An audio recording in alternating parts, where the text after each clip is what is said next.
छोटी छोटी बातें मन में कैसे घर कर जाती हैं, उनका जिम्मेदार कौन है? आप कुंडली नहीं देख सकते हो, लेकिन आपके साथ जो चीजें घटित होती हैं उनका अनुभव करते हो। दुख जब आपको परेशान करता है तब आप सोचते हो कि क्यों ऐसा हो रहा है। मैं बताता हूं।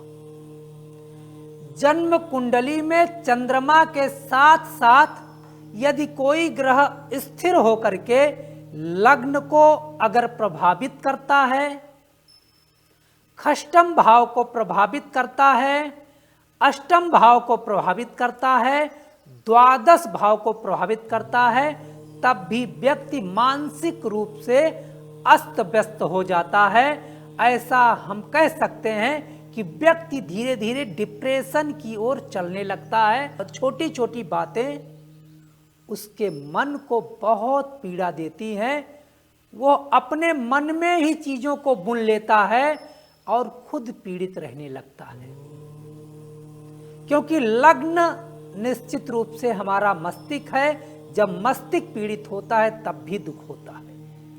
षष्ठम भाव हमारे आसपास रहने वाले मित्र जब शत्रु बन जाते हैं तब भी मन अस्थिर हो जाता है।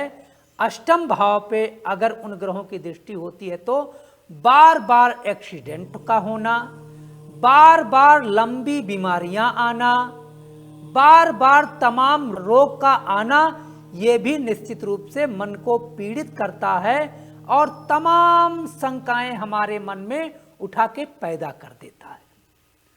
द्वादश भाव बार बार निरर्थक यात्रा, या आप किसी कारणवश अपने कार्यों के लिए यात्रा कर रहे हैं और बार बार असफल यात्रा होती है तो भी निश्चित रूप से मन को पीड़ा होती है, मन में तमाम संशय होता है। द्वादश भाव हमारे बेडरूम का भी भाव है, हमारे दाम्पत्य जीवन का भी निश्चित रूप से भाव है। वहां से तृप्ति ना मिल पाना, व्यक्ति बार बार बाहर जाके झांक ताक करे, यहां भी मन में तमाम संशय होने शुरू हो जाते हैं।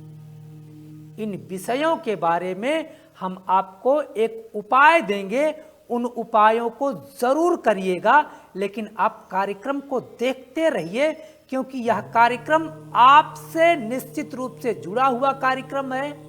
आपकी समस्याओं को लेकर के यह कार्यक्रम मैं आया हूं ताकि आपके जीवन के दुखों को दूर कर सकूं।